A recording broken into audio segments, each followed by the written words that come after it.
Welcome to Toffee Blue View, your source for all things Everton. Yeah, we're past Christmas now, but we're still feeling Christmassy. Yeah? This is good. I'm Gerry. David and Max are here. Yeah. Just to let everybody out there know, we did a West Brom preview, but it's gone. And it's gone. Yeah, file was corrupt, and that's why you didn't get to see it. All right? We recorded it. We did the work. The computer screwed us over, and we had tears. Yeah.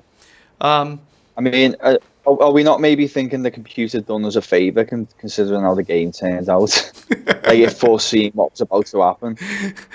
That's what it was. It's actually my computer being, foretelling the future, basically saying, guys, it's not worth it. Yeah, it's not worth it. Yeah. Especially with, I'm kind of glad because some of the scorelines we come out with didn't quite go to plan either, did they? No. I only went for a 1-0, so I weren't that optimistic anyway. But yeah, some knobhead said 3-0. Can't remember who it was though. We'll never know either. I'm just gonna say I said 2. But David, to be fair to you, you said 2 or 3. So you did. Yeah, let's put you at 2.5. All right. Yeah. So yeah, we'll get into that stale performance later on. So, West Brom reactions. For any of you who decided to have a life and not watch this performance, we drew 0-0 with West Brom. Who wants to start? Because it seems like there's only one real place to start, which is the fact that we didn't go out and attack them, and we're worried this is a trend, right? Yeah, well, I'm just gonna have me beer and let Max talk for a minute here. And obviously, it was because obviously I think we had just completely different expectations going into the match. I thought we've kind of got the wind of a good few results behind us now, and maybe we'll try turning on some attacking football, but watching the game, literally, to me, all it was the defence taking, loads of crossing drills, because that all it seemed to be.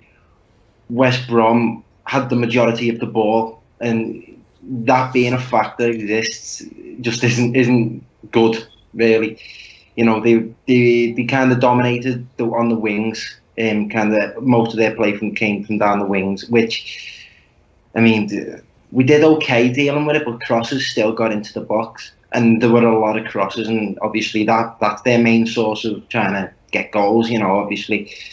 And then Rondon went off. Rondon got injured, and it's something that really got on my nerves, I thought, because when Rondon went off, I was thinking, maybe now is the chance. We'll try and express ourselves a little bit there. Tall centre forward's gone off. Maybe we'll get the ball on the floor, try and play our own game. And there never really seemed to be any indication of that.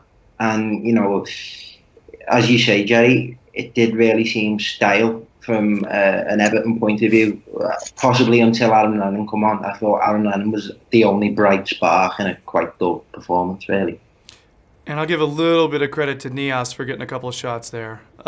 He got fortunate because he's always fortunate, because that's Omar's game. He finds a way. And I was thinking about this the other day. You guys have both played a decent amount of football, right? Mm. So this happens often in America. Maybe it doesn't happen in England so much. But in America, when you play, there's always this one guy who's really awkward and is so awkward and a little clumsy that he finds a way to take the ball from you every time. And it frustrates the heck out of you. It just pisses you off. And you're like, how is this guy taking the ball? There's no way. And you don't think he's going to touch it. There's no way. But but that's Omar. That's what he does. Yeah. Really, when I kind of watch Omar, as you said, they really come from my own playing experiences. When your touch is off, or when you feel like you're not having a good game, the alternative I've always felt is just run your ass off. Just run like mad, and something will come of it. And, I think Umar probably knows himself. His touch isn't the greatest. He's not the most gifted of footballers, but he's got a work ethic that I don't think anyone else at the club's got, really. Yeah, I think Niasi's build-up play is pretty poor. I've said that before. I think we've even discussed it. But the thing is, he scores goals. He's got a half-decent conversion rate, considering how much football he's actually played. So yeah, that's what he's always going to be. I don't think he's ever going to be someone who can play a full 90 minutes. Bring other players into the game. But he's always another option, which is what you need. You need more than one option when it's not going our way. And he did nearly nick the 3 points for us. But Everton seem to be kind of in this stage where it doesn't matter whether they're playing bottom of the league, mid-table or top. They're going to play the exact same way, and that's almost sit back and let them have all the ball and try and nick something out of the game. Maybe the only exception was Swansea, but even Swansea seen a lot of the ball. We just managed to turn on a little bit in that game and win 3-1. But sounds again like West Brom was the same, and it's frustrating because West Brom were not in a good place, or they're not in a good place at the moment. Whereas we've kind of gone one way under Allardyce, they've gone the other way under Pardew. And am I right in saying they haven't won a game yet? They still haven't won since August.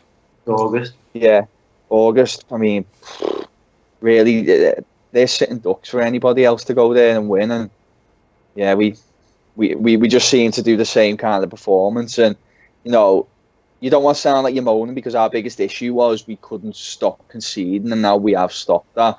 So it's not being greedy, but as was said after the last game, you just want to see a bit more attacking from the whole side, and some bit more creativity.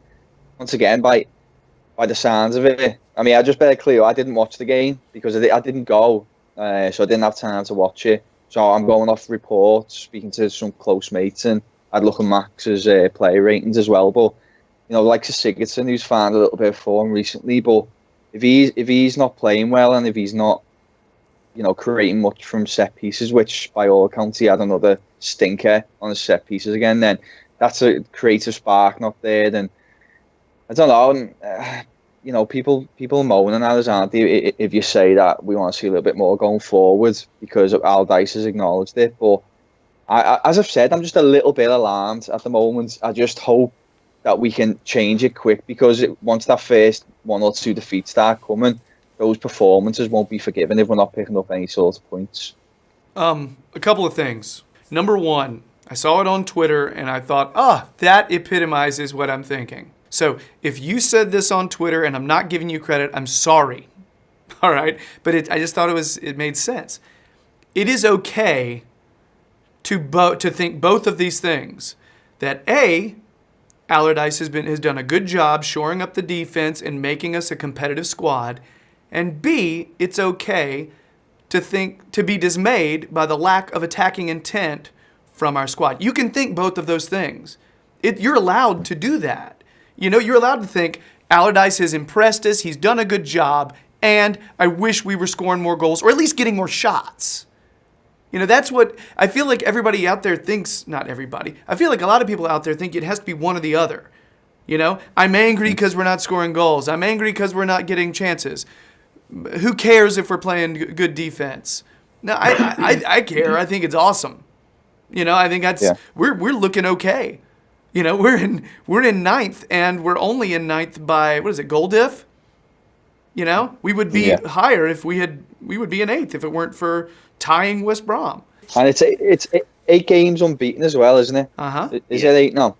Yeah. So I agree. I think that and that's the point I was trying to make when people were getting a little bit confused. I said after our last game, Chelsea, I said, a good point, but let's be honest, the performance wasn't great. And as I said, they had people jumping down my neck a little bit, but as you said, it's not black and white. It's very much a grey area.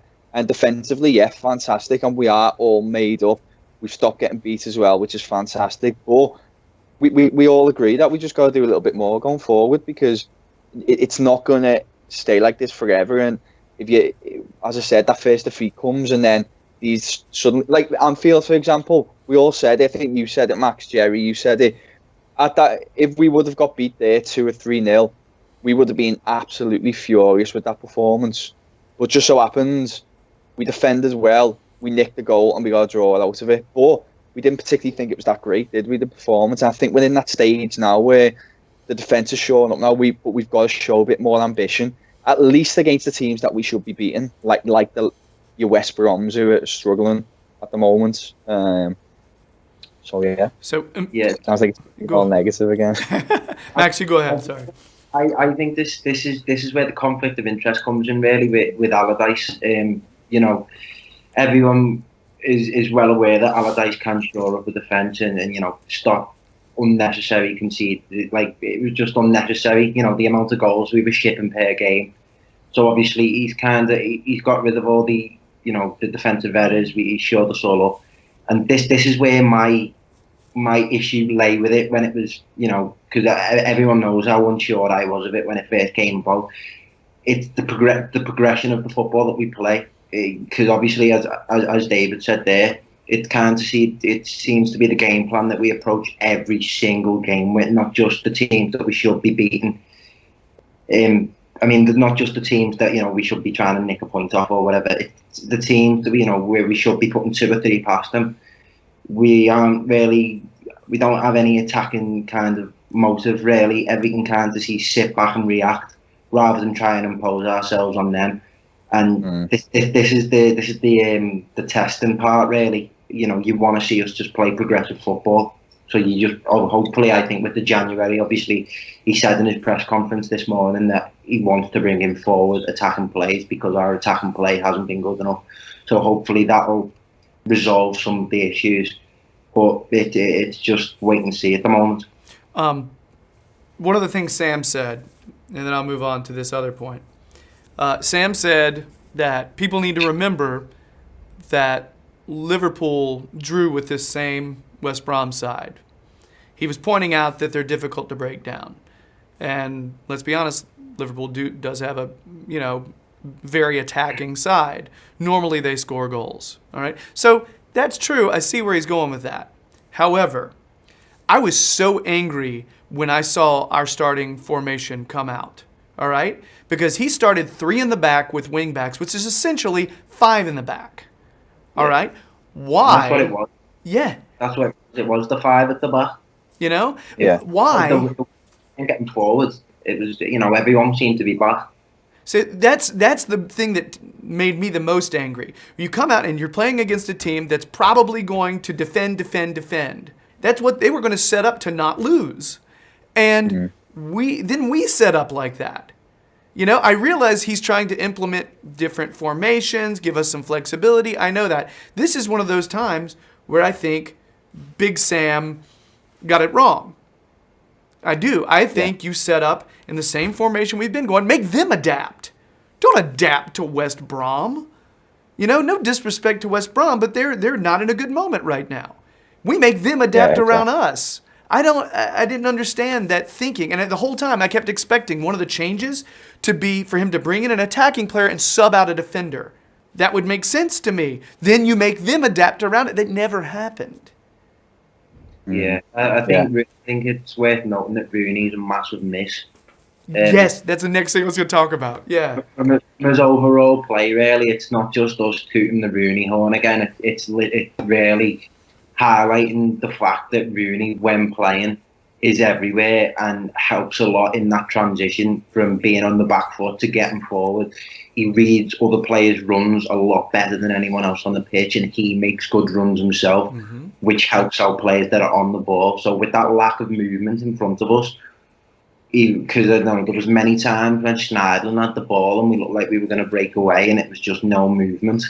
You know, and you've got Calvert-Lewin up front, but do you really want to launch a long ball up when you've got a back line like West Brom? Granted, they are hard to break down, but when you don't even set up to attack, you know, questions are there. I think just touching on that Rooney point as well, I think what's happened early on in the season, I know I was personally, there was a disappointment in the air because it just felt like he was going to be the leader coming in and kind of galvanise those around us, and yet the results weren't happening, and he seemed to be as much as a ghost as the other big players. But I think since he's found his form, he's took the whole squad to the next level because of his presence on the pitch.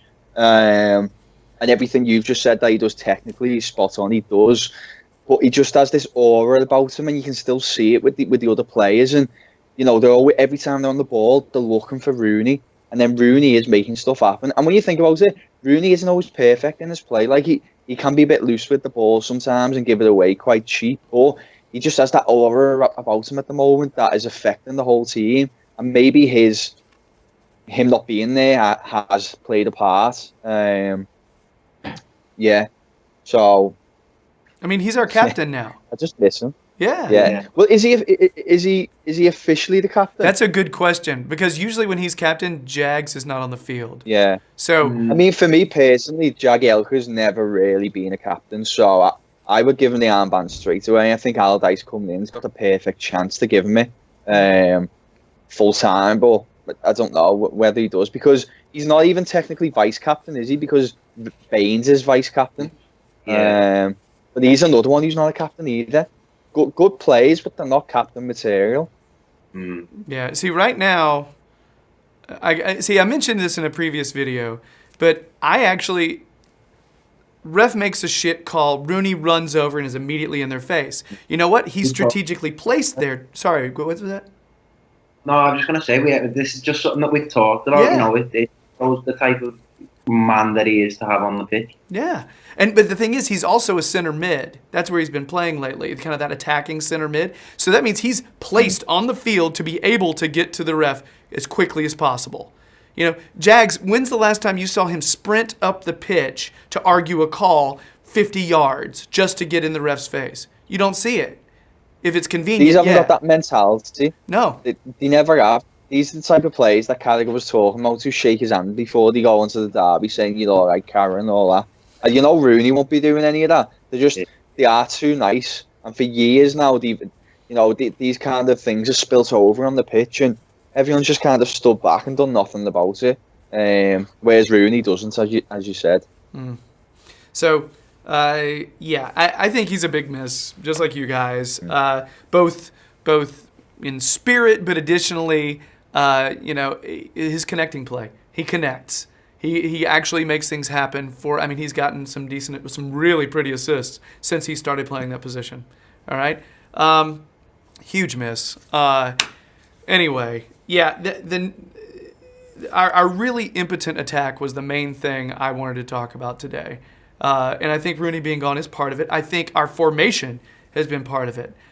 Big Sam seems to think it's mainly about the players, as in like buying players is what needs to happen. I'm not going to say that's really what it is, but I do think having a more clinical finisher starting up top would help.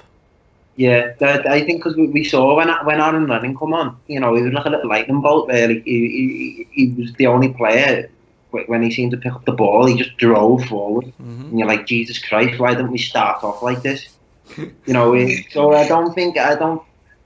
So obviously we splashed the cash on in the summer on, you know, players we expected that would cover the absence left by Lukaku, and not directly, because obviously we didn't replace him with an adequate centre forward. But you know, we brought in all these hosts of like number 10s, attacking minded players.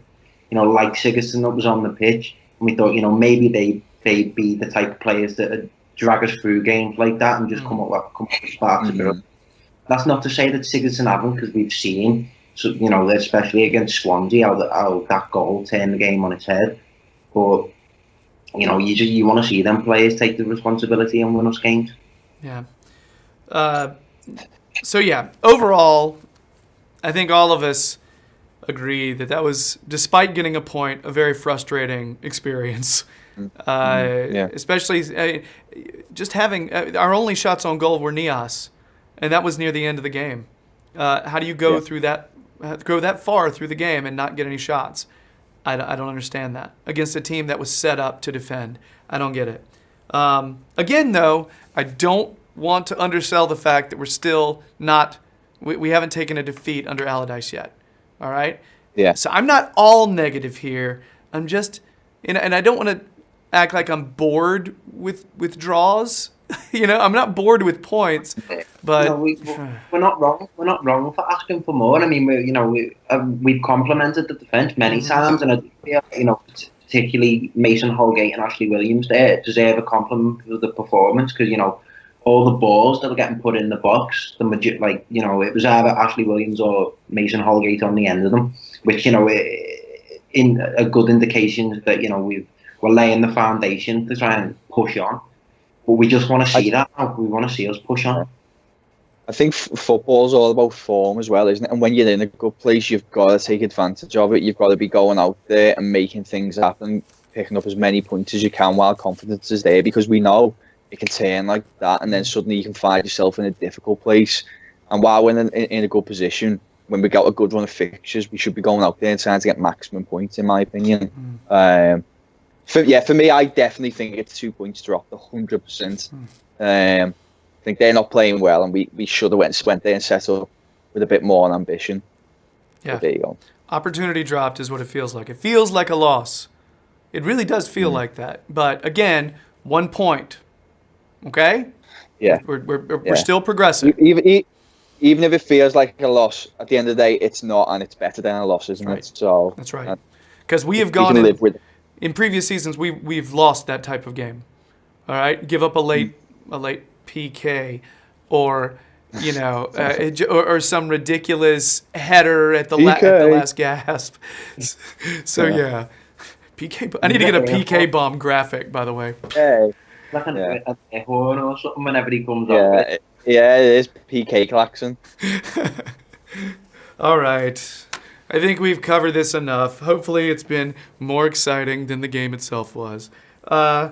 If you are digging the videos, please subscribe. We're well over 240 now. We're actually like 245 or something. Everybody's been super awesome about subscribing, supporting us. You've been great. All right. Also, comment, tell us what you think. What did you think of that ridiculously stale performance? Check out David's stuff, The Sportsman, the Toffee Blues website, all that hotness. Check out Max's stuff on the Toffee Blues website. And if you see them out around town, give them a firm handshake, because they deserve it. It won't freak them out at all. I assure you. All right. Yeah, I just set you guys up to have lots of handshakes. All right. So it'll be nice for someone to say hello to us in public, because we're not used to it. Maybe I'm just speaking for myself. Max is like, I am swarmed everywhere I go. Yeah. Max gets photos and selfies everywhere with people. None of that. What about his mate David? On the back. I love how Max is just like, guys, stop it. I'm sheepish about my adoring public. All right, let's go. Let's do another video, guys. Bye.